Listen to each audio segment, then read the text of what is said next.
berkualitas, rekam jejak jelas, lanjutkan.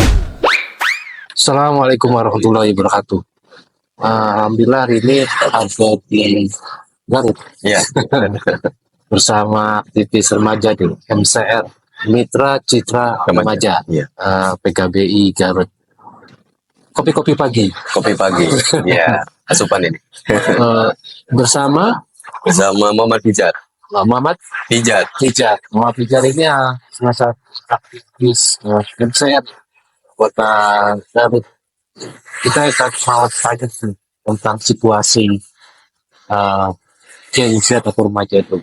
Kira-kira gimana sih situasi yang bisa lihat remaja di sini, khususnya Kota Garut ya, Gen Z dan milenial khususnya.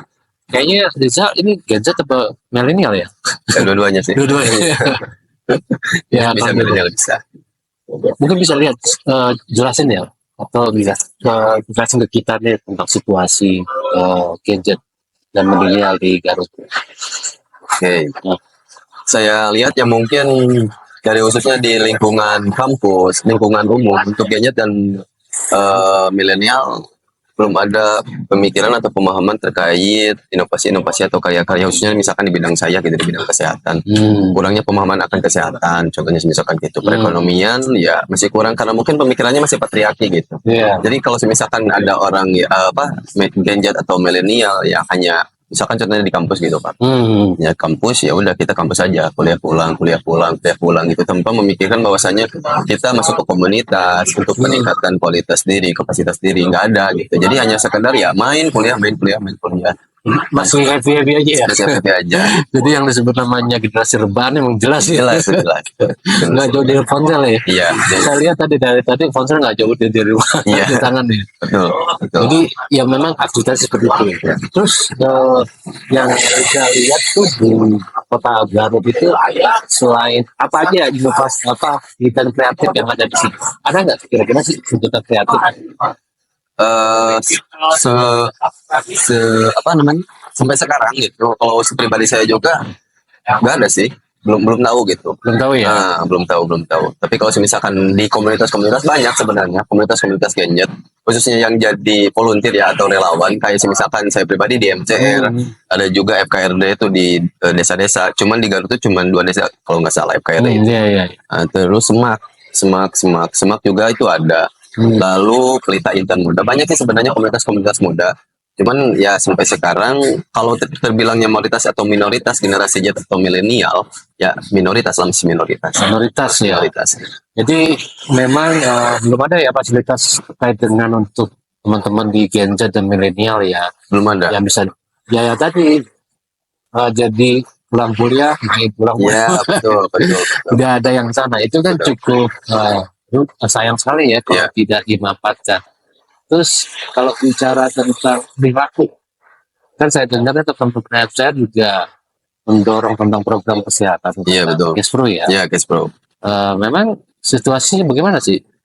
Untuk situasi sekarang dan tahun lalu mungkinnya berdasarkan data dan fakta yang ada di khususnya di Garut ya memang terkait masalah kesehatan reproduksi kurangnya kepahaman untuk generasi Z sendiri.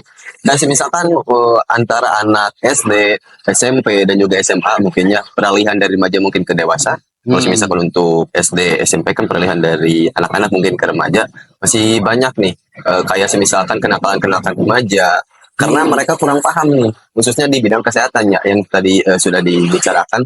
Kayak misalkan berhubungan nih, yang sebelumnya belum waktunya gitu. Kayak contohnya hal lain, kasusnya pernikahan dini. Itu kan mungkin peran penting juga dari orang tua sebenarnya gitu Pak. Dan juga pemahaman dari anak-anaknya di generasinya gitu. Kebanyakan sekarang ada yang dispensasi pernikahan banyak gitu kan. Bukan hanya di Garut, malah banyak juga kan di kota-kota lain juga. Lalu kekerasan dalam berhubungan, itu menurut saya datanya lumayan banyak gitu. Banyak laporan.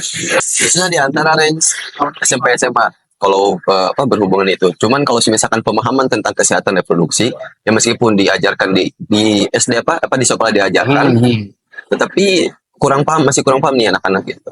Terus melihat dari situasi itu, apa yang dikerjakan teman-teman di MCR? Kami kalau misalkan di MCR, kami mempunyai beberapa rangkaian program. Program yang utama ada yang namanya home care. Kita mobilitas datang ke tempat, ke suatu kumpulan, datang ya wawancara lah, tanya-tanya terkait masalah isu kesehatan reproduksi, isu kesehatan lain dan sebagainya. Terus kita juga sebagai konselor. Oh, Nah, konselor juga, misalkan ada suatu klien atau pasien yang memang punya keluhan khususnya di kesehatan reproduksi, kita bisa bantu gitu. Oh ya, Kita juga bisa arahin ke lembaga kita LSM di PKWI gitu. jadi teman-teman menjadi konselor ya, untuk Ya. membantu mereka ya sebagai upaya pencegahan, Pencegahan juga ya betul. mencegah seks perilaku ini ya. Ya, iya betul. Ini kan banyak masalah juga Ya. ya.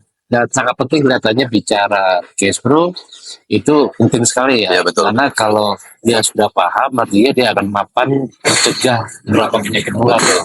Oh ya, ini dekat lagi nih dalam situasi pesta demokrasi nih. Ya, betul. Nah, saya pengen tanya apa ya pandangan teman-teman di dalam berpolitik ya. Dalam berpolitik, kita kan tidak member politik ya, Iya. tapi menyikapi situasi politik ini, Betul. bagaimana sih teman-teman MCR melihatnya, memandangnya? Ya, balik lagi kita kan di negara Indonesia gitu kayaknya negara hukum yang jelas kalau misalkan sekarang momennya apa politik ya memang benar-benar politik kan adanya pemilu ya. Tujuannya pemilu yaitu untuk memilih kan. Nah, kita menyikapi akan hal itu ya mungkin seperti biasa-biasanya pemilu sebelum-sebelumnya gitu.